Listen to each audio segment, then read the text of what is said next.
빼기카. 낡은 삼줄이 뼈를 갈아먹는 소리를 내며 비명을 질렀다. 이어서 금속을 긁어내는 듯한 웃음소리가 어둠을 헤집고 올라왔다. 사람의 것이라고는 믿기 힘든 짐승 같은 웃음. 윤설인 소위의 의식은 뜨거운 안개 속을 떠다니고 있었다. 양팔이 머리 위로 비틀린 채 천장 대들보에서 매달려 있었다.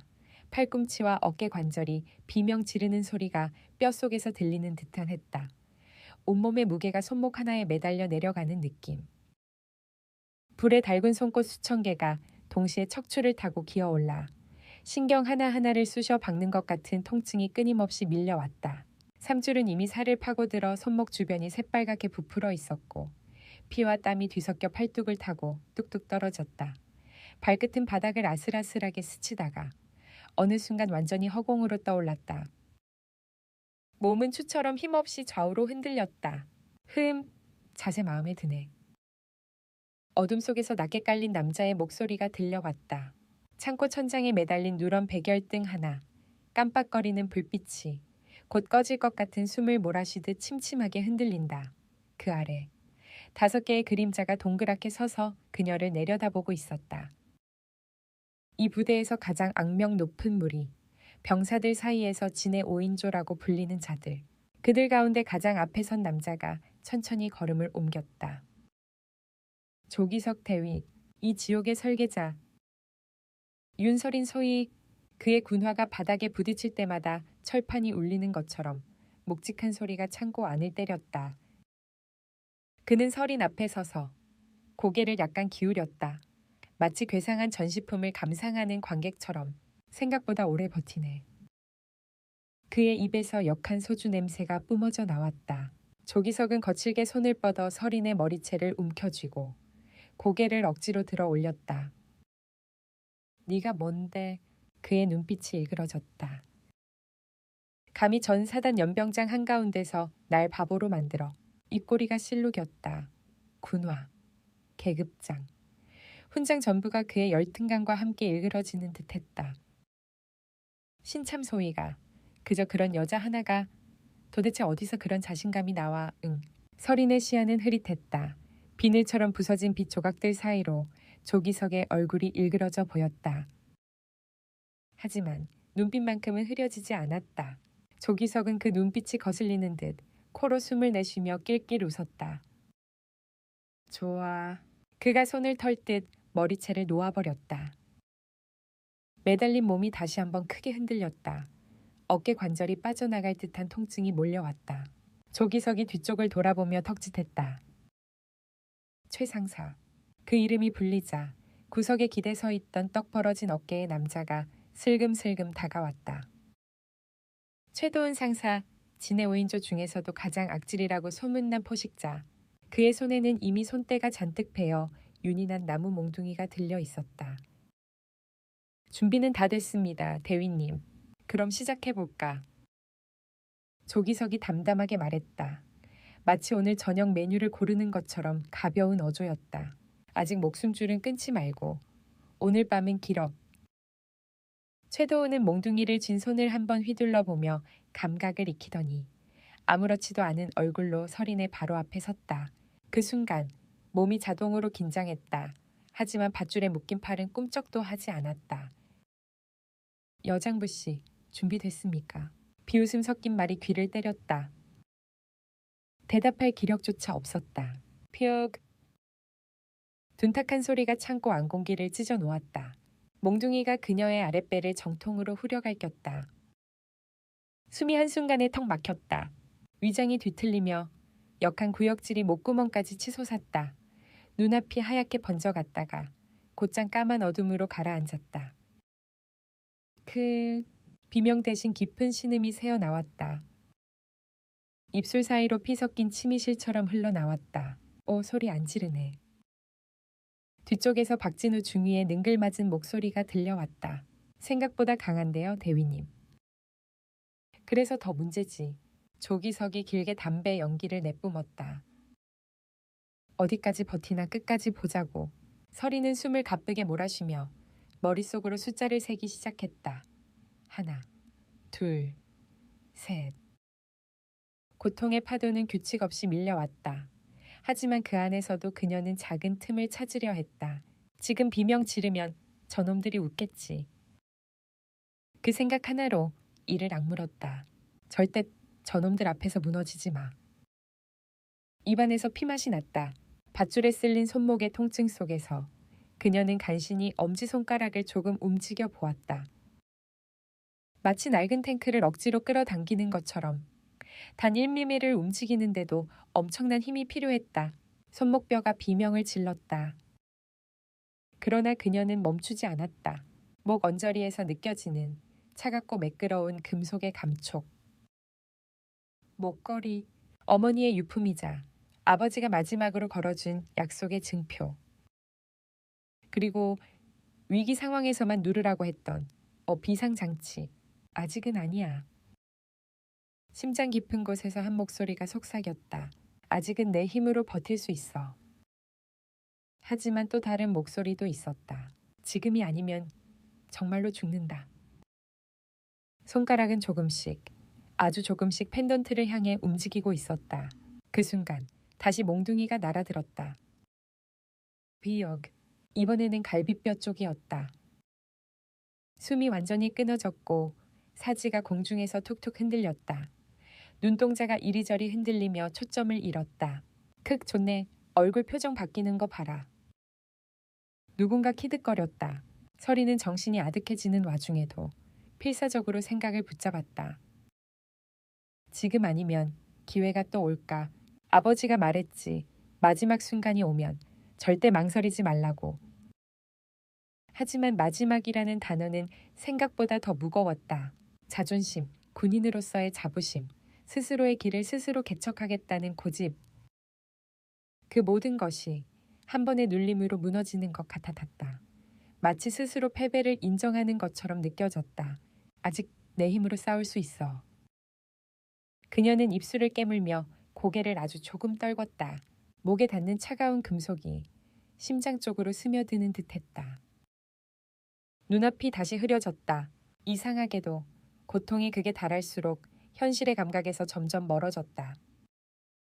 그리고 어둠 한가운데에서 어딘가 익숙한 장면이 떠올랐다. 별이 쏟아지던 밤, 잘 손질된 정원의 풀잎, 적당히 불이 켜진 테라스, 그리고 그 가운데 서 있던 한 남자의 뒷모습. 군복 대신 셔츠와 카디건을 걸친 조금은 어색해 보이는 차림. 하지만 어깨에 뱅긴 세월과 무게는 어느 옷을 입든 숨길 수 없었다. 윤태강 대장. 대한민국 육군 참모총장이자 세상에서 가장 고집세고 가장 불편하게 다정한 아버지, 설이나. 그가 부드럽게 불렀다. 공간 정원에 깔린 잔디에서 풀냄새와 나무 향기가 올라왔다. 멀리 경계초소에서 들려오는 사각사각 발소리조차 이곳에서는 희미한 배경음처럼 느껴졌다. 내일이면 야전으로 나가는구나. 네. 윤설이는 긴장을 감추기 위해 손가락으로 목걸이 줄 대신 셔츠 깃을 괜히 만지작거렸다. 기분이 어때? 조금 떨려요. 무섭지는 않고. 그가 장난스럽게 묻자 그녀는 잠시 생각하다가 솔직하게 답했다. 무서운 것도 있어요. 하지만 그녀는 고개를 들어 아버지를 똑바로 바라봤다. 그래서 가고 싶어요. 윤태강의 입꼬리가 아주 약간 위로 올라갔다. 그래, 역시 내 딸답네. 그는 말없이 딸의 얼굴을 한참 바라보았다. 어깨, 눈빛, 손등에 난 작은 흉터까지. 이 아이가 이제 진짜로 전쟁터 같은 세상 속으로 들어간다. 이제 더 이상 자신의 품 안에만 둘 수 없는 존재가 된다. 그는 숨을 깊게 들이켰다가 천천히 내쉬었다. 설이나. 네, 아버지. 하나만 다시 묻겠다. 그의 목소리는 지금까지보다 조금 더 진지했다. 너 정말로 윤태강의 딸이라는 사실을 숨기고 시작할 거냐? 네. 설이는 일말의 망설임도 없이 대답했다. 내가 도와줄 수도 있다. 보직도 부대도 얼마든지 좋은 곳으로 보내줄 수 있어. 정말 가짠다고 생각해요. 뜻밖의 대답에 윤태강의 눈썹이 살짝 올라갔다. 가짠다고. 네. 서리는 조금 쑥스러운 듯 웃었다가 이내 표정을 거두었다. 전 대장 딸이라서 인정받고 싶지 않아요. 제가 잘해서, 제가 뛰어나서, 제가 열심히 해서 인정받고 싶어요. 아버지 성이 아니라 제 이름 석자로 불리고 싶어요. 윤태강의 딸이 아닌 윤설인 소위로 기억되고 싶다는 말이었다. 한동안 침묵이 흘렀다. 윤태강은 마치 오래된 작전 지도를 다시 펼쳐보는 것처럼 딸의 말을 곱씹었다. 자신도 한때는 그랬다. 누군가의 아들이 아니라 오직 자기 이름으로 불리고 싶어 밤낮 없이 뛰던 시절이 있었다. 그리고 어느새 그가 누군가에게는 거대한 산이 되어버렸다. 그래. 그가 낮게 웃으며 고개를 끄덕였다. 그럼 내가 할 수 있는 일은 딱 한 가지겠구나. 윤태강은 주머니에서 작은 벨벳 상자를 꺼냈다. 깊은 와인색 천으로 쌓인 그 상자 안에는 세월이 고스란히 스민 은빛 목걸이가 조용히 누워 있었다. 가늘게 꼬인 체인, 중앙에는 밤하늘을 닮은 짙푸른 보석 하나가 박혀 있었다. 이건 내 어머니의 것. 윤태강의 눈빛에 잠시 그리움이 스쳤다. 네가 태어났을 때 네 어머니가 이걸 네 목에 걸어주면서 그러더라. 이 아이가 이 보석처럼 깊고 흔들리지 않는 사람이 되게 해주세요. 그는 직접 펜던트를 꺼내 딸의 목에 걸어주었다. 차가운 금속이 피부에 닿는 순간 짧은 전율이 지나갔다. 서리는 무의식적으로 손을 들어 펜던트를 만져보았다. 차갑지만 이상하게 따뜻했다. 아버지, 너무 소중한 건데 제가 받아도 돼요. 네가 아니면 누가 받겠냐. 윤태강은 딸의 양 어깨를 잡고 천천히 눈을 맞추었다. 설이나 사실 이 목걸이에는 하나 더 있다. 뭐가요? 어머니의 마음 말고도. 그는 작게 웃으며 펜던트를 엄지손가락으로 톡 눌렀다. 겉보기에는 하늘색 빛이 도는 사파이어처럼 보였다. 하지만 자세히 보면 중심부에 아주 미세한 홈이 있었다. 눈여겨보지 않으면 절대 찾을 수 없는 숨겨진 버튼. 내가 따로 장치를 하나 맡겨서 심어두었지. 장치요. 그래, 이 보석을 강하게 누르면 그의 목소리가 한 톤 낮아졌다. 특수 암호화된 신호가 딱 한 곳으로 발신된다. 어디로요? 봉청이지 내 집무실에 있는 수신기. 윤태강의 눈빛이 그 순간만큼은 대장이 아닌 사령관으로 변했다. 그 신호의 코드명은 사자의 심장이다. 군 전체의 그 어떤 비상 상황보다 우선하는 최상위 경보 신호. 정말요. 그래. 그 신호가 울리면 나는 모든 걸 멈추고 그 좌표로 달려간다. 그게 참모총장으로서가 아니라 한 아이의 아버지로서 내가 할 수 있는 마지막 약속이다. 바람이 살짝 불어 정원 나무들의 잎사귀가 서걱거렸다. 별빛이 펜던트 위에 내려앉았다. 하지만 윤태강의 손이 딸의 어깨를 더 꽉 잡았다. 이 버튼은 절대 가볍게 누르면 안 된다. 내 자존심, 내 실력, 내 의지가 아직 버틸 수 있다면 절대 누르지 마라. 내 힘으로 싸워야 할 싸움들까지 내가 빼앗고 싶지 않다. 서리는 숨을 삼켰다. 대신 약속해라. 진짜 마지막, 네가 가진 모든 방법이 다 소용없고 더 이상 한 발짝도 움직일 수 없는 상황. 내 목숨이 경계에 매달린 순간, 그때가 오면 그는 딸의 눈동자를 깊게 들여다보며 말했다. 망설이지 말고 눌러라. 그때는 아버지가 간다. 네가 세상 어디에 있든 그곳이 지옥 한복판이라도. 한동안 말이 없었다. 밤하늘에서 별똥별 하나가 떨어졌다. 누군가는 소원을 빌었을지도 모를 그 순간 윤설이는 조용히 고개를 끄덕였다. 네. 약속할게요, 아버지. 제가 할 수 있는 데까지는 제 힘으로 버틸게요. 하지만 정말 마지막에는 아버지를 부를게요. 윤태강의 눈가에 미세하게 주름이 잡혔다. 그는 딸의 머리를 한번 쓰다듬고 아무 말 없이 곁에 서 있었다. 그날 밤 설이는 생각했다. 아버지라는 산은 너무 크고 든든해서 때로는 그 뒤에 숨어버리고 싶어질 정도라고. 하지만 동시에 그 산과 나란히 서고 싶다고. 언젠가는 아버지와 어깨를 나란히 하고 같은 방향을 바라보며 서 있는 군인이 되고 싶다고. 그리고 지금 창고 천장에 매달려 있는 그녀의 몸 위로 누런 전구가 깜빡였다. 슴. 거친 숨소리가 긴 어둠을 타고 흘렀다. 야, 잠깐 쉬자. 최도은이 몽둥이를 바닥에 툭 떨어뜨리며 말했다. 팔 좀 풀고 와야겠어.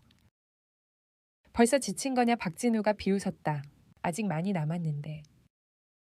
그래도 아직 안 죽었잖아. 천천히 즐기자고. 그들은 한쪽 구석으로 물러나 담배를 피우기 시작했다. 창고 안에 희뿌연 연기가 피어올랐다. 5명 모두 더 이상 서린 쪽을 쳐다보지도 않았다. 마치 이미 반쯤 죽은 사냥감이 알아서 피 흘리다 죽기를 기다리는 듯한 무심함. 바로 그 틈이었다.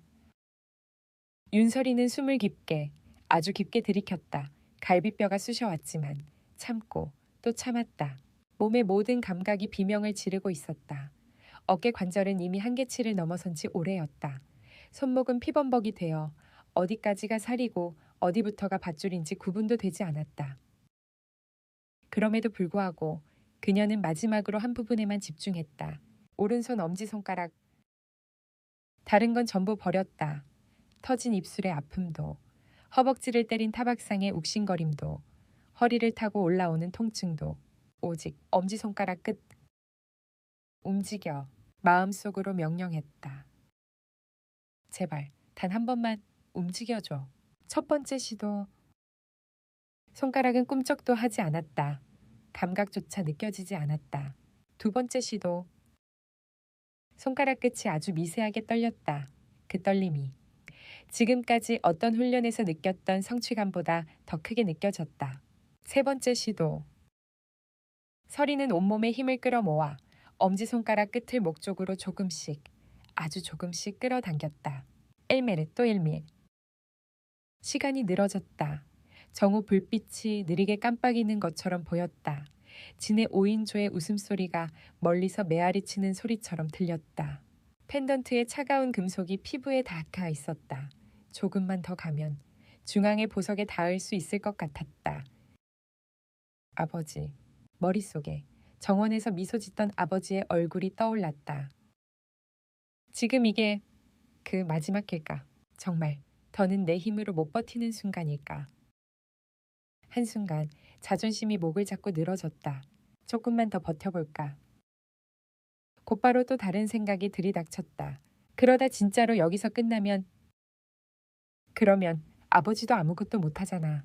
엄지손가락이 마침내 펜던트 주변을 더듬기 시작했다. 보석의 가장자리를 스쳤다가 다시 미끄러졌다. 손톱 밑 살이 찢어지는 느낌이 들었다. 몇 번의 헛손질 끝에 드디어 손가락 끝이 보석 중앙의 작은 홈을 찾았다. 딸깍 소리가 아니라 감각. 손가락 끝으로 전해지는 아주 미세한 저항감. 그녀는 마지막 남은 숨을 끌어모았다. 아버지. 이제 제가 약속 지킬 차례예요. 급.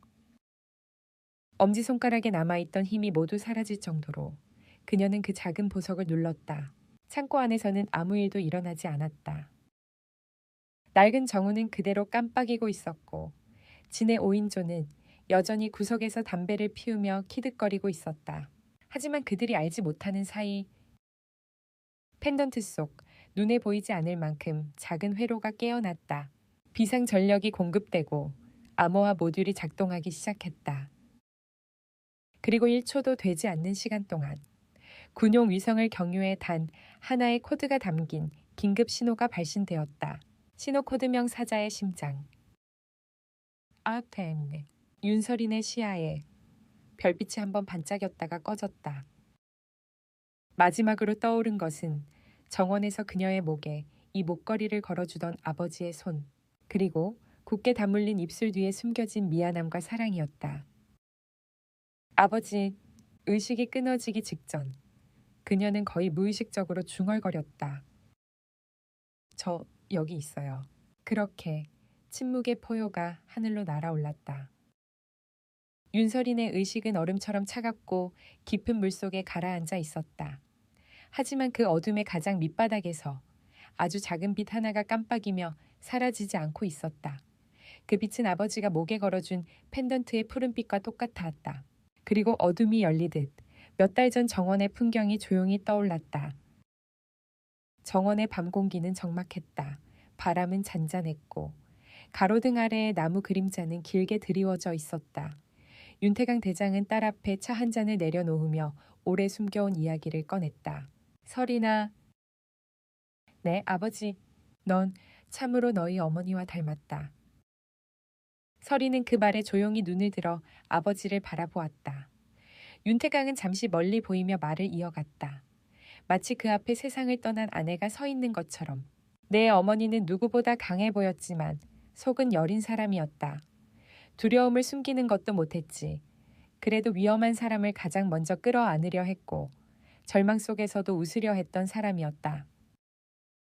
말을 잇던 그의 목소리가 아주 낮게 떨렸다.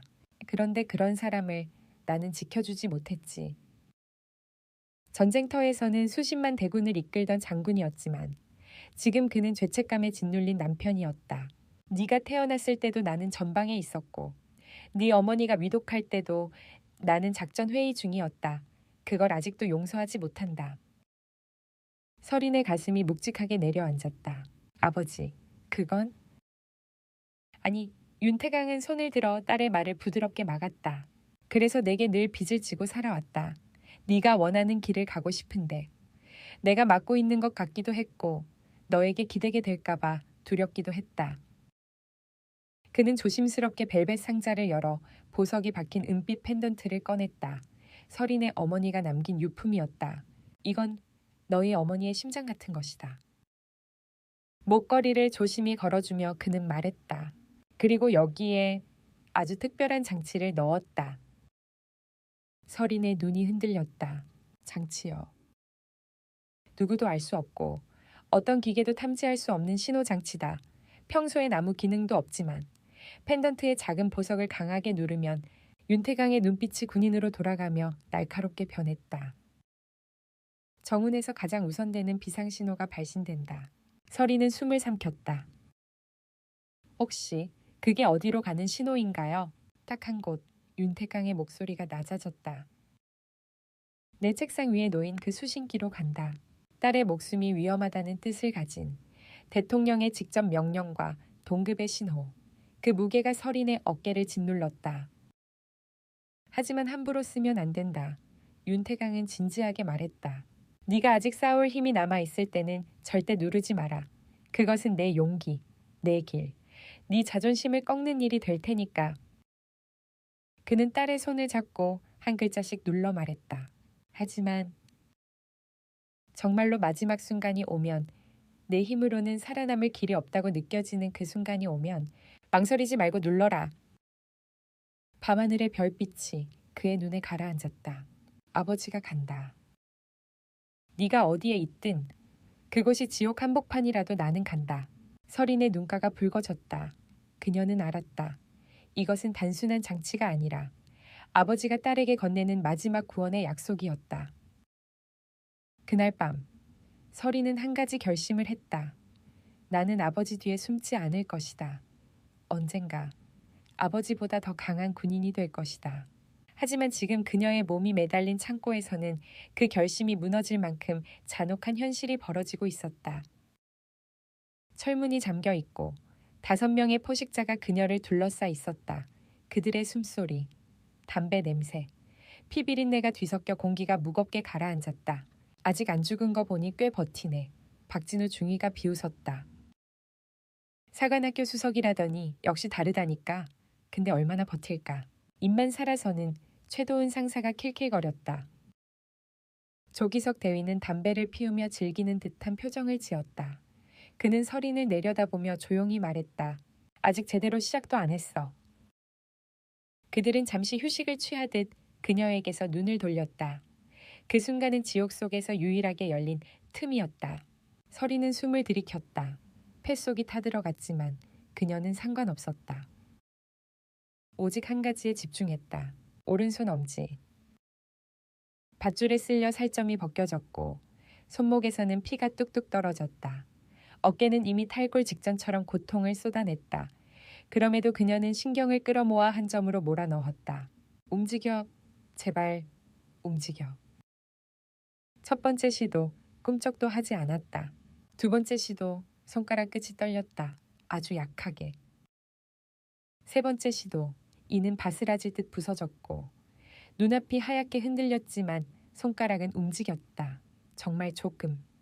하지만 분명하게 보석 표면이 손톱에 닿으려는 순간 아버지의 목소리가 어둠 속에서 울려 퍼지는 듯했다. 정말 마지막 순간이 오면 눌러라. 손가락 끝이 보석을 스쳤다. 그리고 딸깍. 소리가 나지 않는 눌림. 오직 피부로만 느껴지는 미세한 진동.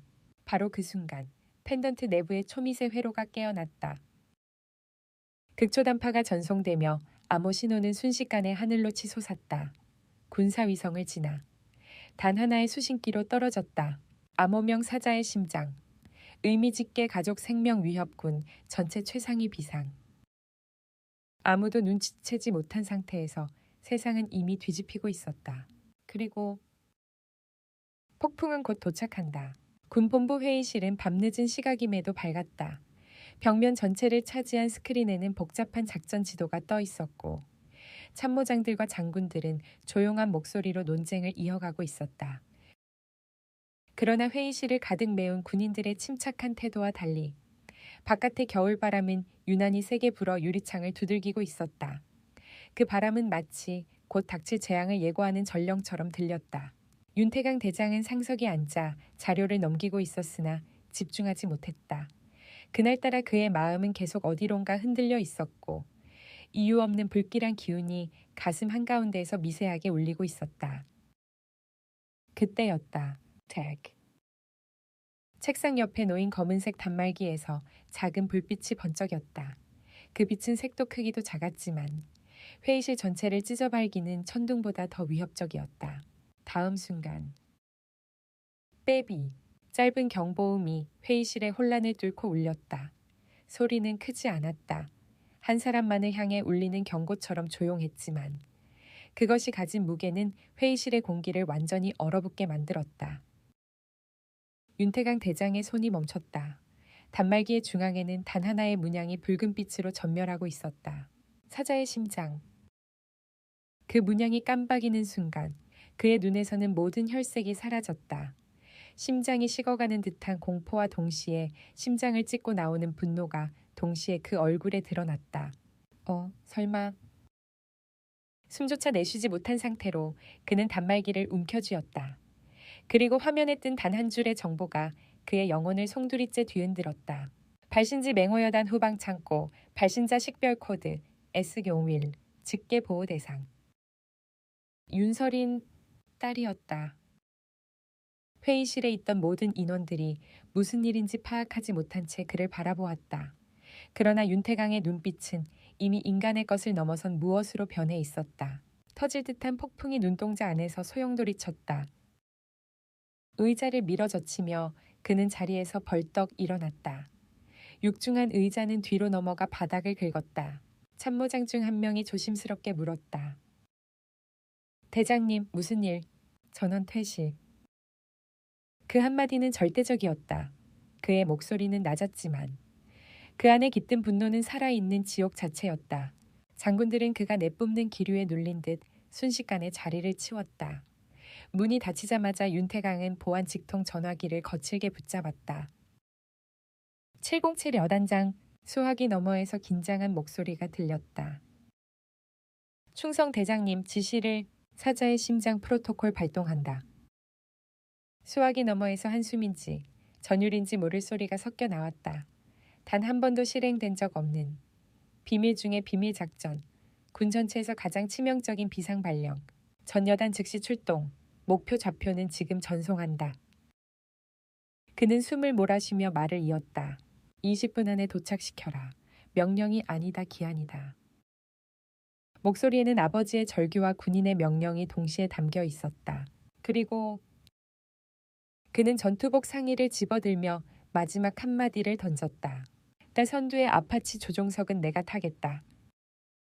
수화기 너머의 여단장이 숨을 삼켰다. 대장님께서 직접 헬기를...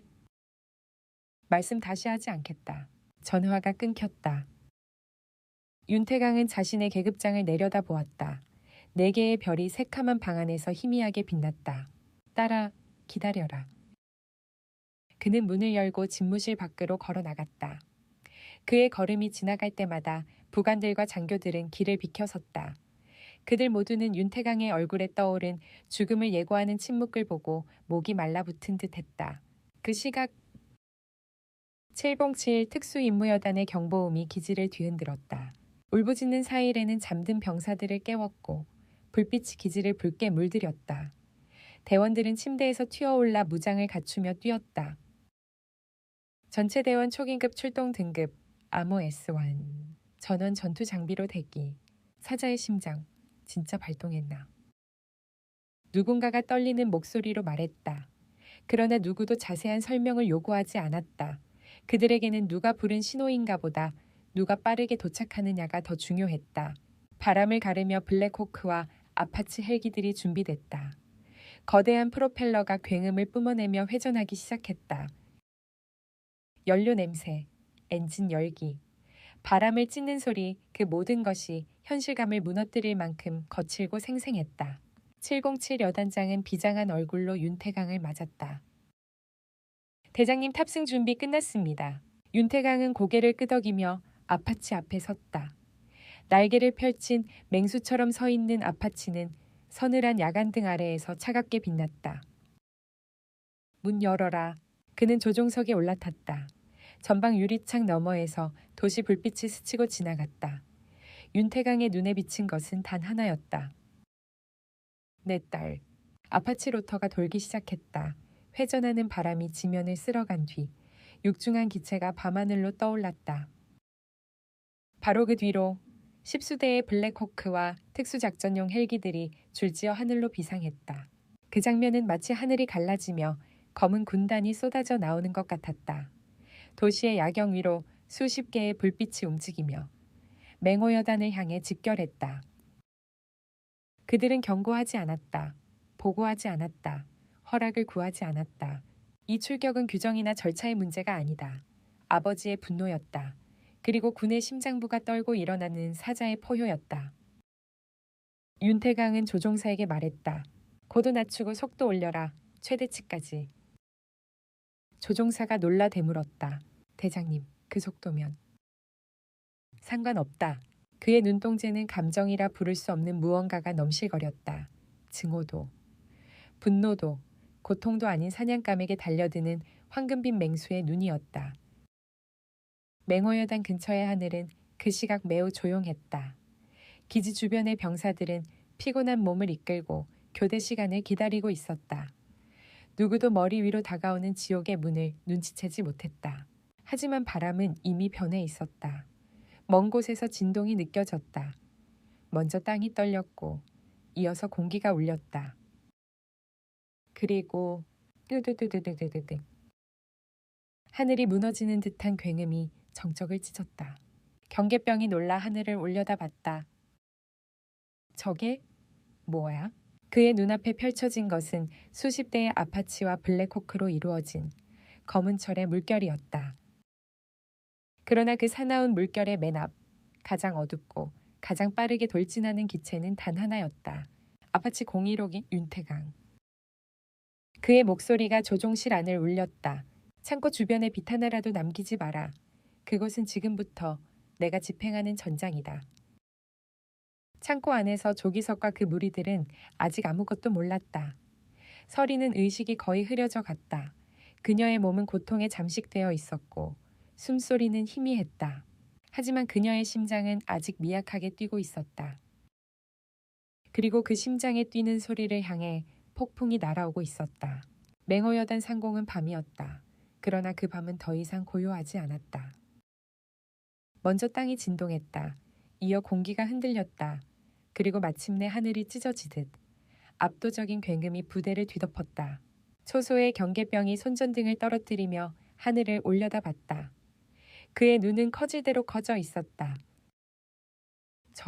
저게 뭐야? 검은 바람이 몰려오고 있었다. 아파치 공격 헬기들이 날개를 접은 맹수처럼 저공 비행을 하며 부대를 가로지르는 순간 비행장 전체가 거대한 공포의 심장처럼 뛰기 시작했다.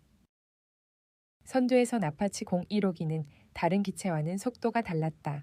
마치 하늘을 찢고 지상으로 떨어지는 운석처럼 빠르고 무자비했다. 그 기체에 탑승한 윤태강의 얼굴은 유리창에 비친 도시의 불빛 아래서 얼음처럼 굳어 있었다. 그는 단 하나의 목표만을 보고 있었다. 딸의 마지막 신호가 찍힌 그 창고. 지금 그 안에 누가 있고 어떤 일이 벌어지고 있을지 상상만 해도 심장이 뜯겨나갈 듯 고통스러웠다. 조종사, 그가 낮게 말했다. 5초 후 고도 하강, 대지와 같은 높이로 붙인다. 조종사는 손이 떨렸지만 명령을 따랐다. 그는 알고 있었다.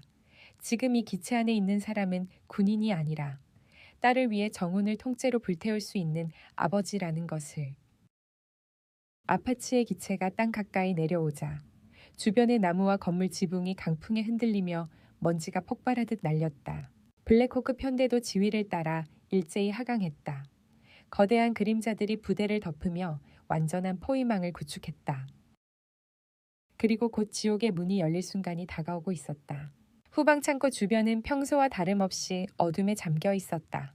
하지만 그 어둠은 몇 초 뒤에 완전히 사라질 운명이었다.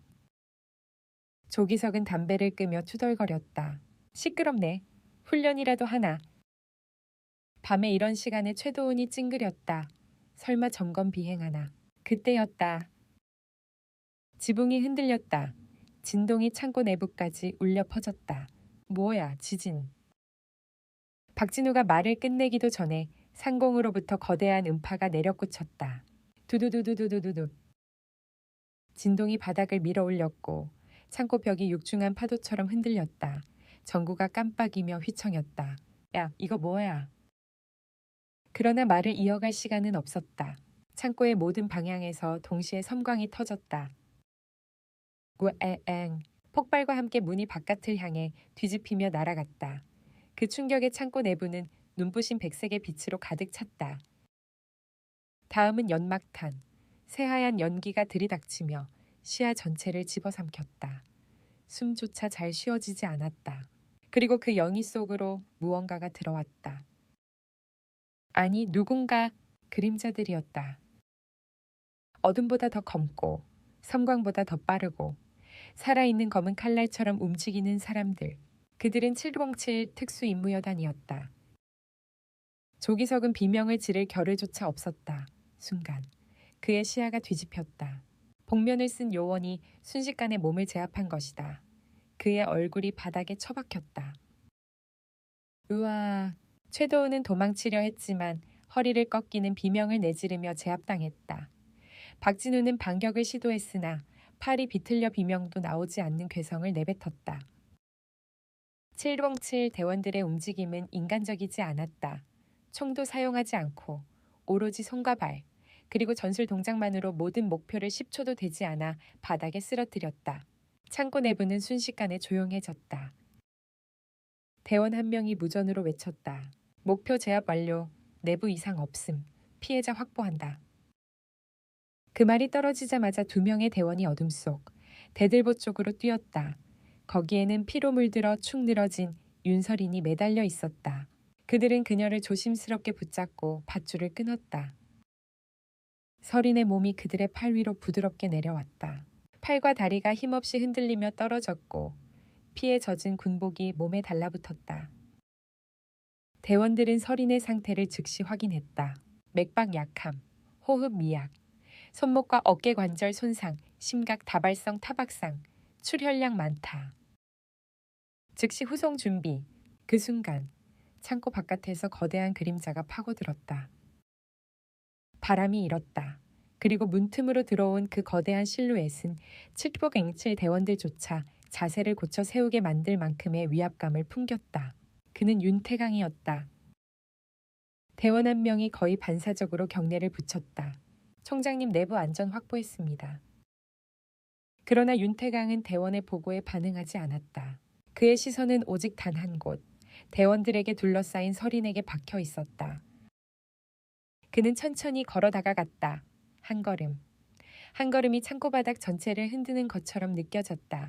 딸의 모습을 보는 순간 그의 심장은 무너졌다. 서린의 손목은 피범벅이었고 어깨는 부자연스러울 정도로 어긋나 있었다.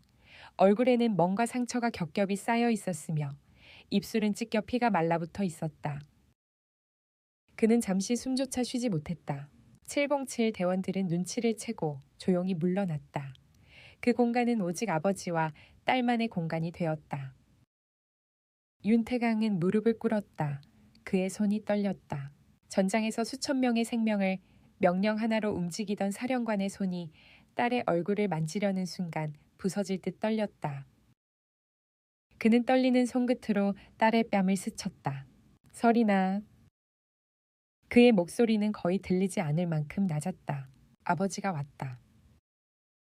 설인의 눈꺼풀은 다친 채였지만 그녀의 입술이 아주 미세하게 움직였다. 울음인지 안도인지 마지막 호흡인지 모를 떨림이었다. 윤태강은 숨을 깊게 들이쉬었다. 그리고 천천히 고개를 들었다. 그의 눈이 바닥에 짐짝처럼 묶여있는 조기석과 그 무리들을 발견했다. 그 눈은 더 이상 인간의 눈이 아니었다. 차갑고 깊고 무자비하고 사자의 분노 그 자체였다. 그 묵직한 침묵을 뚫고 707 대원 하나가 조심스레 말했다. 청장님, 피해자 후송 준비 완료되었습니다. 헬기 대기 중입니다. 윤태강은 설인의 손을 한 번 더 꼭 잡았다. 마치 다시는 놓지 않겠다는 듯이. 그리고 고개를 들어 말했다. 나중에 따라가겠다. 먼저 후송해라. 대원들은 한치의 망설임 없이 설인을 들것에 올렸다. 그녀의 몸은 바람결에도 흔들릴 정도로 가벼웠다. 그들이 창고를 빠져나가자 윤태강은 홀로 피 묻은 바닥 한가운데 서 있었다. 그리고 그의 시선이 천천히 적들을 향했다. 그들이 두려움에 질려 몸을 떨기 시작하자 그는 이제까지 단 한 번도 사용한 적 없는 참모총장이라는 자리가 가진 최고 권한의 음성으로 명령했다. 놈들을 밖으로 끌어내라. 그 한마디는 곧 심판의 시작이었다. 연병장은 깊은 새벽에 냉기가 내려앉아 있었다. 그러나 그 차가운 공기 아래에는 곧 폭발할 듯한 긴장과 두려움이 땅속에서부터 솟구치는 것처럼 진동하고 있었다. 707 특수임무여단 대원들이 창고 앞에서 조기석과 그 무리들을 끌어냈을 때 그들은 이미 인간의 형태만 간신히 유지하고 있을 뿐이었다. 그들의 손은 등 뒤로 결박되어 있었고 군복은 피와 먼지에 절반 이상이 젖어 있었다. 눈은 공포로 흐려져 있었으며 입술은 공기조차 제대로 고르지 못해 떨렸다. 대원들은 그들을 질질 끌어 연병장 중앙으로 내던졌다. 바닥에 쓰러진 그들은 충격으로 숨이 턱 막힌 듯 목을 가다듬지도 못한 채 허우적거렸다. 여기가 어디? 조용히 해. 복면을 쓴 대원 하나가 단호하게 눌러 말했다. 그 한마디는 명령이 아니라 절대적인 규칙처럼 들렸다. 곧이어 사단 전체에 불빛이 꺼졌다. 짙은 어둠이 연병장을 삼켰다. 그 어둠은 짧았으나 그 짧은 순간은 마치 심장이 멈춘 듯 깊게 가라앉았다.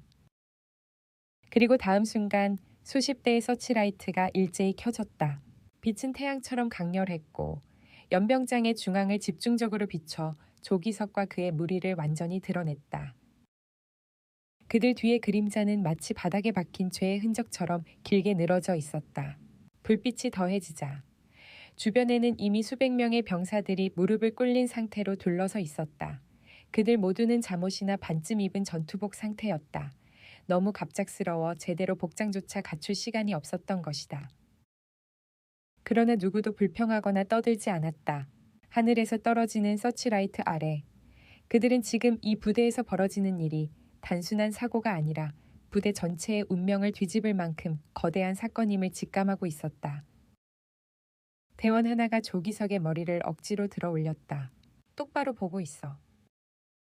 그 말이 떨어지자 연병장의 가장 먼 쪽에서 천천히 걸어오는 한 인물이 모습을 드러냈다. 먼저 보인 것은 그의 어깨 위에 달린 4개의 별이었다. 서치라이트 불빛에 반사되어 빛나는 그 별은 지금 이 자리에서 가장 무거운 진실을 품고 있었다. 윤태강, 그는 연병장 중앙으로 걸어가는 동안 단 한 번도 주변을 둘러보지 않았다. 그의 시선은 짐짝처럼 바닥에 던져진 조기석 무리에게 고정돼 있었다. 마치 이 순간을 위해 모든 감정이 하나의 점으로 모여든 것처럼. 병사들은 숨을 죽였다. 그의 존재만으로 공기가 달라졌다. 윤태강의 신발이 흙바닥을 밟을 때마다 모래 알갱이 하나하나가 소리를 냈다. 그 소리는 연병장의 정적 속에서 마치 심판의 북소리처럼 울렸다. 조기석은 고개를 들 수조차 없었다. 그의 온몸은 공포로 굳어버렸고 심장은 불규칙하게 뛰며 폐를 찢을 듯했다. 윤태강이 그들 앞에 멈췄다. 그는 아무 말도 하지 않았다. 그러나 그 침묵이 고함보다 더 잔혹하고 폭발보다 더 무서웠다. 무릎을 꿇린 병사들 중 누군가가 숨을 참지 못하고 울먹였다. 저게 참모총장님. 또 다른 병사가 중얼거렸다. 우리 부대 왜? 그 이유를 아는 이는 단 한 사람뿐이었다. 윤태강. 그리고 천천히 그는 입을 열었다. 그의 목소리는 낮았다. 그러나 전방의 사단 전체가 동시에 들을 수 있을 만큼 명확하게 울렸다. 너희가. 그는 천천히 시선을 한 명에게 꽂았다. 누구를 고문했는지 알고 있다. 조기석이 떨리는 입술을 달달 떨며 고개를 들었다. 저희는 명령. 윤태강의 얼굴이 차갑게 일그러졌다. 누가 너희에게 내 딸을 매달고 때리라고 명령했나. 연병장은 얼어붙었다. 그중 하나였던 김기현 중사는 고개를 젖힌 채 뇌가 식어버린 사람처럼 중얼거렸다. 딸. 윤태강은 단호하게 말했다. 윤설인 소위 그 아이가 내 딸이다. 그 말은 번개였다. 연병장을 뒤흔든 정역처럼 병사들의 얼굴이 순식간에 공포와 충격으로 물들었다. 진짜야. 윤설인 소위가 참모총장의 웅성거림이 일어나려는 순간 707 부대원들이 일제히 총구를 들어 올려 병사들 앞에 향했다. 조용히. 그 한마디로 연병장은 다시 죽은 듯 고요해졌다. 조기석은 얼굴이 하얗게 질렸다. 도망가고 싶어도 몸이 움직이지 않았다. 윤태강은 그의 턱을 잡아 억지로 눈을 맞추게 했다. 그의 눈에는 분노, 증오, 슬픔, 상실, 그리고 사자의 이빨 같은 냉혹함이 동시에 담겨 있었다. 내 딸이 매달려 있었다면 너는 어떻게 했겠나. 조기석은 입을 떨었다. 말이 나오지 않았다. 숨도 쉬지 못했다. 윤태강은 그의 턱을 거칠게 놓아버렸다. 조기석은 바닥에 털썩 쓰러지며 울먹였다. 그리고 윤태강은 연병장 전체를 향해 목소리를 높였다. 맹호여단 전체는 오늘부로. 그의 목소리는 깔끔하게 잘린 칼날 같았다. 해체된다. 병사들의 얼굴이 충격으로 일그러졌다. 하지만 누구도 반박하지 못했다. 그는 이어서 말했다. 이 사단의 지휘관들은 부패와 반김으로 부대를 썩게 만들었고 범죄를 알면서도 눈을 감았다. 사단장과 대대장이 무릎 꿇린 채 얼굴을 들지 못했다. 그들은 이미 모든 것이 끝났음을 알고 있었다. 윤태강은 707 여단장을 향해 고개를 돌렸다. 수사 결과를 공개해라. 여단장은 즉시 휴대 단말기를 스크린에 연결했다. 그리고 차갑게 보고를 시작했다. 금품갈취, 병사폭행, 장비횡령, 인사비리, 허위보고, 직권남용. 그들의 죄목은 한두 가지가 아니었다. 그리고 그것들은 이미 철저한 증거로 갈무리 되어 있었다. 연병장의 공기는 더욱 무겁게 침잠했다. 병사들 중 일부는 이를 악물고 눈물을 흘렸다. 그들이 지난 수년간 겪어온 부조리의 근원이 바로 저 앞에 쓰러져 있는 형체라는 사실이 그들을 더욱 분노하게 했다. 윤태강은 보고가 끝난 뒤 천천히 걸음을 옮겨 조기석 앞에 다시 섰다. 너희는 군복을 입을 자격이 없다. 그의 말은 조용했지만 심장을 끊어내는 칼날보다 잔혹했다. 그리고 그는 마지막으로 선언했다. 너희의 죄값은 군이 아니라 법이 심판할 것이다. 조기석의 얼굴이 완전히 무너졌다. 그는 절망의 밑바닥에서 울부짖었다. 제발 살려주십시오. 총장님 한 번만. 하지만 윤태강은 그를 보지 않았다. 그의 시선은 이미 멀리 헬기에 실려 병원으로 향하고 있는 딸의 그림자를 향해 있었다. 연병장의 심판이 끝난 직후 새벽 공기는 얼어붙은 듯 적막했다. 그러나 그 적막 아래에는 이미 거대한 파문이 일어나고 있었다. 이 파문은 한 부대의 문제가 아니었다. 군 전체의 근간을 흔드는 지진과도 같았다. 767 특수임무여단은 조기석 일당과 부패 지휘관들을 헌병대에 인계한 뒤 곧바로 철수했다. 그러나 그들이 떠난 자리는 마치 폭우가 지나간 들판처럼 황폐하고 침울한 분위기만이 남아 있었다. 병사들은 모두 무릎을 꿇린 채 잠옷과 실내복 차림으로 말없이 서치라이트 아래 서 있었다. 그들 중 몇몇은 떨리는 손으로 눈물을 훔치고 있었다. 분노와 후회, 자책, 충격 그들 스스로도 감당하기 어려운 감정이 뒤섞여 있었다. 하지만 그날 새벽, 누구보다 무겁게 연병장을 떠난 사람은 단 한 명이었다. 윤태강. 그는 대원들의 배웅도 받지 않은 채 조용히 아파치 헬기로 돌아갔다. 그의 걸음은 전쟁터에서 돌아온 장수가 아니라 딸의 생사를 확인하기 위해 달려가는 아버지의 걸음이었다. 그의 발걸음은 흔들리지 않았지만 그의 내면은 쓰러질 듯 휘청거리고 있었다. 설이나 버텨다오. 그는 혼잣말처럼 중얼거리며 헬기에 올랐다. 기체가 이륙하는 순간 연병장의 불빛이 작아져 갔다. 특별수사단의 즉각 소집. 그날 오전 6시. 군본부 감찰실. 헌병대. 법무실 내 최고 요원들이 긴급 소집되었다. 그들은 일명 그림자 검찰이라 불리는 군 내부에서도 가장 뛰어난 조사관들이었다. 수사단 총책임자가 말문을 열었다. 참모총장 직계 가족이 필습당한 사건이다. 이번 수사는 군 역사가 시작된 이래 유례가 없을 만큼 강도 높게 진행될 것이다. 그의 목소리는 냉정했지만 그 안에는 숨길 수 없는 분노가 깃들어 있었다. 또 다른 수사관이 서류를 펼쳐 들었다. 문제는 단순 폭행이 아니라는 점입니다. 조기석 외 4명은 장기간에 걸쳐 부대 비리, 사병 갈취, 장비 횡령, 불법 거래, 폭력, 성비하 발언까지 다수의 범죄를 저질렀습니다. 그는 잠시 숨을 고르고 말을 이었다. 그리고 그들을 비호한 지휘관들까지 연루되어 있습니다. 회의실 한복판에 팽팽한 긴장이 흘렀다. 수사단장은 단호하게 말했다. 참모총장님의 아이라는 이유로 봐주는 일은 없다. 우리는 진실을 있는 그대로 드러낼 것이다. 하지만 모두 알고 있었다. 이 사건의 진실은 이미 한 개인의 분노를 넘어 군의 명예에 대한 심판이 되어 있었다. 거대한 진실의 조각들. 특별수사단은 맹호여단에 투입되자마자 모든 건물, 사무실, 생활관, 창고, 장비고까지 전면 압수수색을 진행했다. 부대원들은 충격 속에서 그들을 바라볼 뿐이었다. 그 사이 조사관들은 수년간 묵혀있던 비리의 흔적들을 하나둘씩 찾아냈다.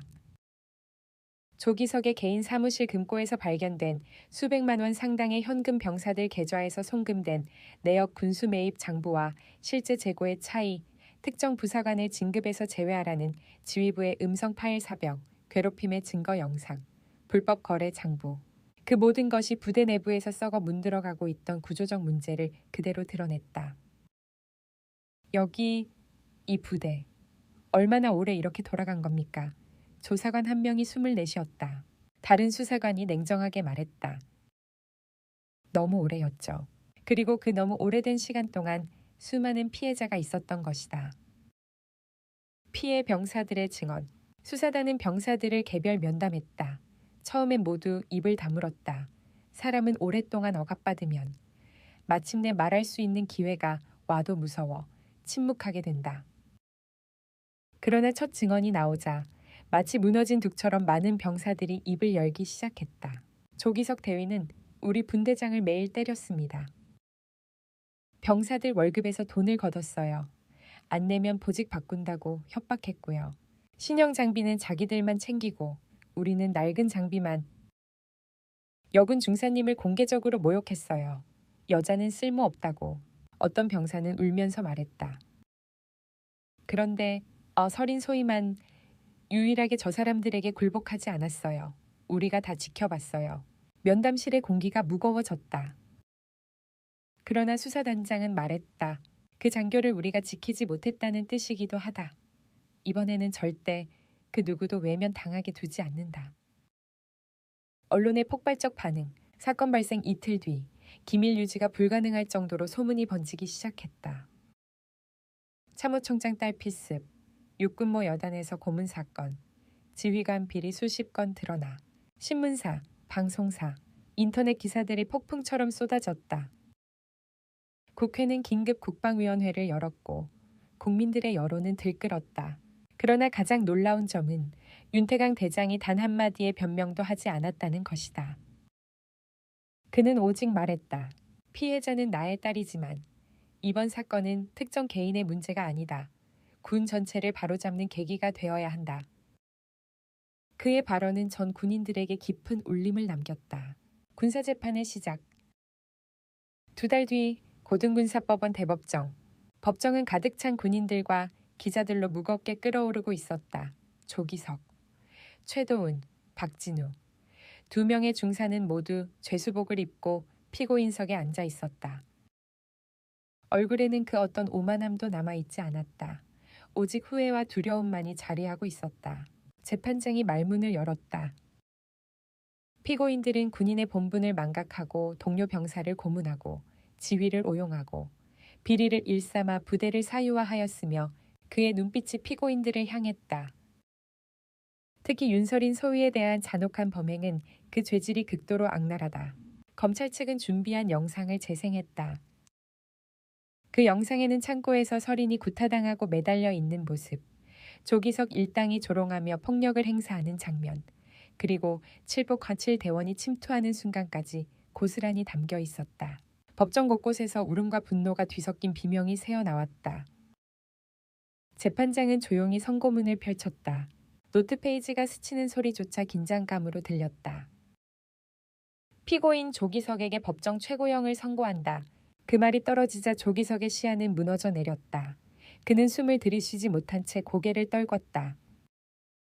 다른 피고인들 역시 무기징역, 장기징역이 줄줄이 선고되었다. 그 누구도 선처받지 않았다.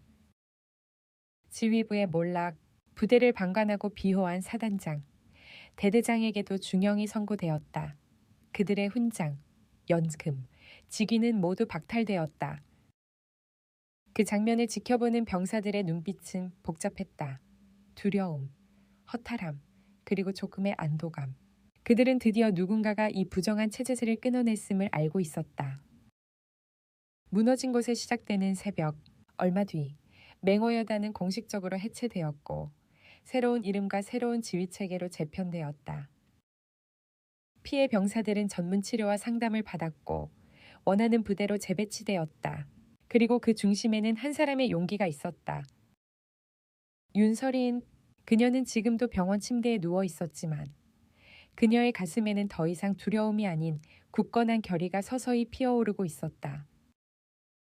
병원 병동의 새벽은 언제나 그렇듯 조용했다. 창문 너머로 희미한 푸른빛이 들어오고 복도 끝간에서 간호사들의 낮은 발소리가 들려오는 정도였다. 그러나 그 조용함 속에서 단 한 병실은 고요를 가르며 숨을 내쉬고 있었다. 윤설인 얼굴에 마른 상처가 남아있고 팔에는 붕대가 감겨 있었으며 어깨와 갈비뼈는 여전히 통증을 참아내며 회복 중이었다. 하지만 무엇보다도 다시 뛰기 시작한 것은 몸이 아니라 의지였다. 그녀의 눈은 감겨 있었지만 꿈속에서 계속해서 같은 장면이 반복되었다. 밧줄에 매달렸던 자신의 몸, 어둠 속에서 움츠러들며 웃어대던 그들의 얼굴, 그리고 마지막 순간 펜던트를 누르며 아버지의 맹세를 떠올렸던 장면, 그리고 폭풍처럼 들려왔던 아파치의 굉음. 그때의 떨림은 아직도 그녀의 심장 속에 또렷이 살아있었다. 헵, 앱. 서리는 꿈에서 깨듯 숨을 들이켰다. 눈을 뜨자 천장의 하얀 빛이 부드럽게 번져 보였다. 몸이 살짝 움직이는 순간 갈비뼈에서 은은한 통증이 올라왔다. 그녀는 조용히 이를 악물었다. 이 정도는 괜찮아. 그녀는 스스로에게 그렇게 말했다. 통증은 살아있다는 증거였으니까. 아버지와의 재회. 병실 문이 조용히 열렸다. 발소리조차 내지 않으려는 듯한 조심스러운 걸음. 그러나 그 무게와 존재감은 숨길 수 없었다. 윤태강이었다. 그는 병실 문턱에 서서 딸을 내려다 보았다. 무릎 위에 놓인 그의 손이 아주 약하게 떨리고 있었다. 그토록 흔들림 없던 지휘관이 단지 딸을 보기 위해 걸어 들어온 것뿐인데도 그의 표정은 전투에서 돌아온 군인의 그것보다 더 고통스러웠다. 서리는 천천히 고개를 돌려 아버지를 바라보았다. 아버지.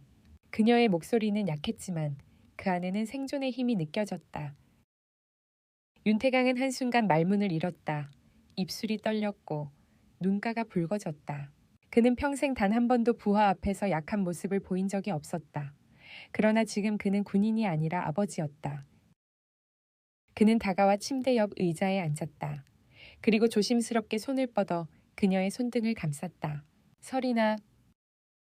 그는 여러 번 입술을 떨었지만 단 한 문장도 쉽게 나오지 않았다. 미안하다. 그 말은 단지 이번 사건 때문만은 아니었다. 그가 지휘관으로 살아온 시간 내내 딸에게 아버지로서의 자리를 내어주지 못했던 죄책감이 한꺼번에 터져 나온 것. 설이는 고개를 저으며 미소 지으려 했지만 통증이 엄습해 조금 일그러졌다. 아버지, 저 괜찮아요. 괜찮지 않다. 윤태강은 양손으로 얼굴을 감싸듯 말하며 고개를 떨구었다. 그 아이가 이렇게 될 때까지 나는 아무것도 몰랐어. 그의 목소리는 낮고 떨렸다.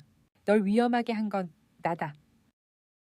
부대 이름도 위치도 지휘체계도 숨긴 채 너 혼자 견디게 한 건 내 욕심이었다. 설이는 조용히 아버지의 손을 쥐었다. 아버지. 그녀의 목소리는 부드럽고 단단했다. 전제 길을 가고 싶었어요. 누구의 도움 없이 제 힘으로 인정받고 싶었어요. 그 선택은 제 것이지 아버지가 한 게 아니에요. 윤태강은 한동안 아무 말도 하지 않았다. 그녀가 그렇게 말해도 그의 마음속 죄책감은 쉽게 사라지지 않았다. 그러나 그는 딸의 눈에서 다시 살아나는 불씨를 보았다. 그 불씨는 고통 속에서도 꺼지지 않았다. 오히려 더 강하고 또렷해지고 있었다. 그것이 그를 진정시켰다. 설인의 결심. 일주일 뒤 설인은 부축 없이 혼자 걷기 위한 재활을 시작했다.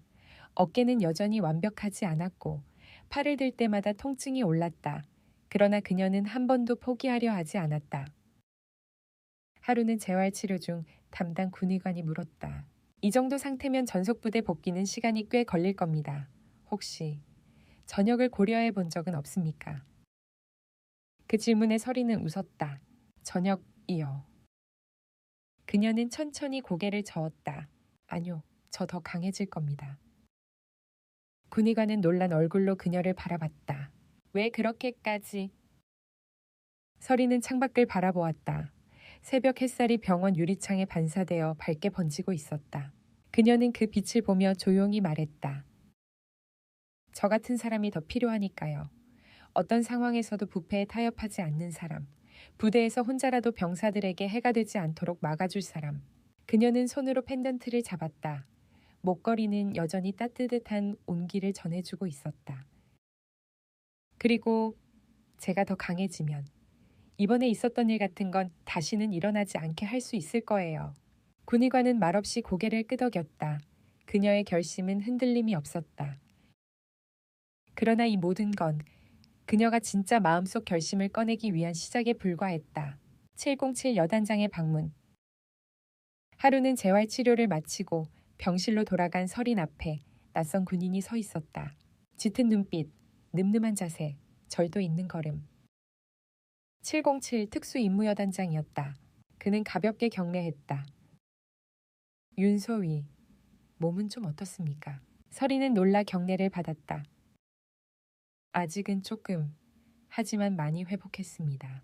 여단장은 잠시 그녀를 관찰하듯 바라보다 말했다. 당신의 사건, 그리고 당신이 보여준 버팀, 우리 707에서는 인상 깊게 봤습니다. 그 한마디에 설이는 의아한 표정을 지었다. 여단장은 단도직입적으로 말을 이었다. 우리 부대에 지원할 생각은 없습니까? 서린의 눈이 크게 떴다. 육군에서 가장 치열하고 가장 강하며 가장 엄격한 기준을 가진 최정예 특수부대. 그곳은 누구도 가볍게 입대할 수 없는 곳이었다. 제가 여단장은 고개를 끄덕였다. 당신은 이미 누구보다 높은 정신 전투력을 갖고 있습니다. 그리고 당신은 부패한 체계에 굴하지 않았습니다. 그런 장교라면 충분히 우리 부대에서 잘할 가치가 있습니다. 서리는 손을 꽉 쥐었다. 그 이름만으로도 벅차고 숨이 막힐 만큼 무거운 길. 그러나 동시에 그녀의 가슴 깊은 곳에서 무언가가 뜨겁게 솟구쳤다. 여단장은 그녀의 눈빛을 확인하고 미소 지었다. 훈련은 죽을 만큼 힘들 겁니다. 포기하고 싶을 때도 많을 겁니다. 그래도 오겠습니까? 서리는 숨을 내쉬었다. 그리고 조용히, 그러나 흔들림 없이 말했다. 가겠습니다. 여단장의 눈빛에 차분한 확신이 번졌다. 좋습니다. 그 결심, 실전에서 증명하게 될 겁니다. 그는 경례를 하고 병실을 떠났다. 서리는 한참 동안 멍하니 문을 바라보았다. 그리고 펜던트를 쥐고 눈을 감았다. 아버지, 저 이제 제 길을 갑니다. 윤서린이 입원한 지 3개월 후 그녀의 몸은 완전히 회복되어 있었다. 의학적으로 완치 판정을 받은 지 얼마 되지 않았지만 그녀는 이미 더 강해지고 있었다. 그러나 육체의 회복은 시작일 뿐이었다. 707 특수 임무여단에 지원한다는 것은 평범한 회복으로는 이룰 수 없는 길이었다. 그것은 군인들이 끝까지 버티다 쓰러지는 곳, 육체도 정신도. 한 번 완전히 부서진 뒤 새로 태어나야 비로소 설 수 있는 자리였다. 하지만 그녀는 알고 있었다. 자신이 그 길을 택한 이유를. 약해서 당한 것이 아니다. 더 강해져야 할 이유가 생겼기 때문이다. 첫날의 서약. 707 교육대의 첫날, 서리는 깊은 숨을 들이쉬며 정문 앞에 섰다. 검은 철문 위에는 크게 새겨진 모토가 있었다. 결코 흔들리지 않는다. 그 말은 마치 그녀에게만 말을 거는 것 같았다. 지휘관급 교관이 명부를 확인하며 말했다. 윤서린 소위 그녀가 크게 대답하자 교관은 놀랄 만큼 차갑고 날선 눈빛으로 그녀를 훑어보았다. 여기가 무슨 간단한 체력장이라고 생각하나? 아닙니다. 그렇다면 알아둬라. 여기선 누구의 딸인지, 어느 학교 수석인지, 과거에 무슨 영웅적인 일을 했는지는 단 하나도 중요하지 않다. 네. 707에선 단 하나의 기준만 있다. 그는 군화 끝으로 모래를 툭 차며 말했다. 살아남을 수 있느냐. 그 말은 협박이 아니라 진실이었다. 서리는 조용히 고개를 끄덕였다. 살아남겠습니다.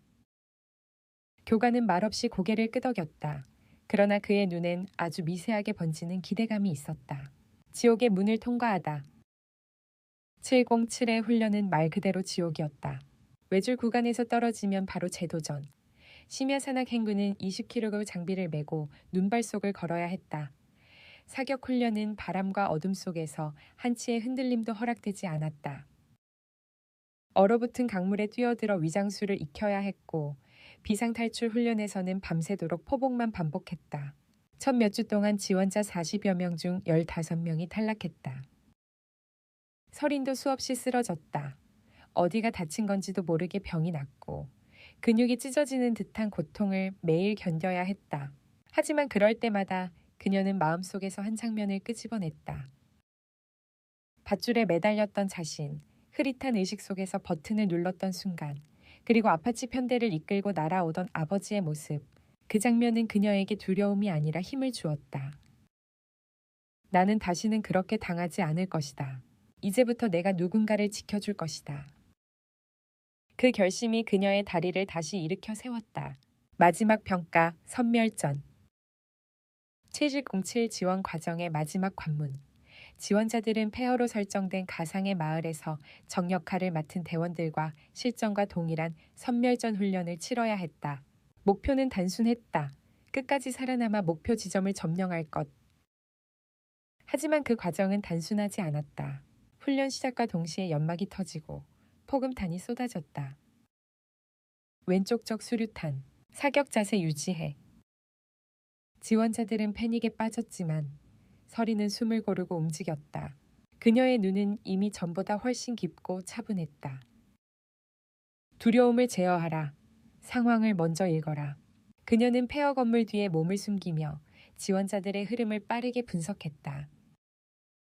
왼쪽 진입로는 혼잡하다. 정면은 적이 집중 견제 중. 오른쪽 고지대는 상대적으로 비어 있다. 우회한다. 서리는 단독으로 오른쪽 고지로 올라갔다.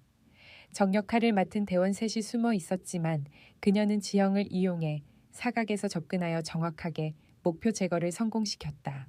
지원자 중 누군가가 외쳤다. 윤소희 우측 클리어. 확인했어 전진해. 그녀의 목소리는 흔들리지 않았다. 이제는 누군가를 이끄는 목소리였다. 훈련 종료를 알리는 총성이 울렸을 때 지원자 40명 중 마지막까지 목표 지점에 도달한 사람은 단 2명이었다. 그리고 그 가운데 가장 먼저 도착한 사람은 윤설인이었다. 합격 발표. 다음 날 아침 교육대장과 707 여단장이 모든 지원자를 모아놓고 발표했다. 이번 기수 707 선발자는 긴 정적이 흘렀다. 윤설인 소위 순간 숨이 턱 막히는 느낌이 들었다. 그녀는 자신도 모르게 꽉 쥐고 있던 손을 천천히 펼쳤다. 그 손은 떨리고 있었다. 기쁨 때문만은 아니었다. 공포와 기억을 이겨냈다는 증거였다. 여단장은 그녀에게 검은색 베레모를 건넸다. 그 베레모는 짧고 강렬한 빛을 반사하며 반짝였다. 이제 당신은 정식 707 장교입니다. 서리는 깊게 격려했다. 감사합니다. 아버지와의 새로운 만남. 며칠 후 윤태강은 훈련장에서 딸을 불렀다. 그는 조용히 기다리고 있었다. 서리는 검은 베레모를 쓴 채 걸어왔다. 강해진 어깨, 확신에 찬 눈빛, 그리고 군인의 자부심. 윤태강은 그녀를 보며 천천히 말했다. 네가 원하는 사람이 되었구나. 서리는 고개를 끄덕였다. 아버지가 그 길의 시작을 열어주셨어요. 아니다. 윤태강은 고개를 저었다. 그 길을 걸어온 건 너다. 너 스스로 선택한 길이다. 둘 사이의 침묵은 이전과 달랐다. 이제는 아픔이 아니라 새로운 관계로 이어지는 조용한 다리가 되고 있었다. 윤태강은 딸에게 손을 내밀었다. 이제는 부녀가 아니라 군인으로서도 어깨를 나란히 할 수 있겠구나. 서리는 그의 손을 단단히 잡았다. 네, 저도 이제 아버지와 똑같이 누군가를 지키는 사람이 되고 싶어요. 그 말에 윤태강은 미소 지었다. 그 미소는 지금까지의 삶에서 가장 자랑스러워하는 순간이었다. 새로운 길의 문, 707 작전실로 돌아간 서리는 맵 테이블 위에 놓인 전장도를 바라보았다. 적지, 경로, 작전 방식, 팀 구성 올. 그녀는 이곳에서 새로운 운명을 맞이하게 될 것이다. 더는 피해자가 아니라 누군가를 지키는 방패이자 창으로서. 그리고 그녀의 목에서 펜던트가 조용히 빛났다. 과거의 상처를 품고 있지만 이제는 그것이 그녀의 힘이 되어 있었다. 나는 더 이상 흔들리지 않는다. 이제부터 내가 선택한 길을 걷는다. 그녀는 베레모를 곧게 고쳐 쓰고 작전실 문을 열었다. 새로운 군인의 하루가 시작되고 있었다.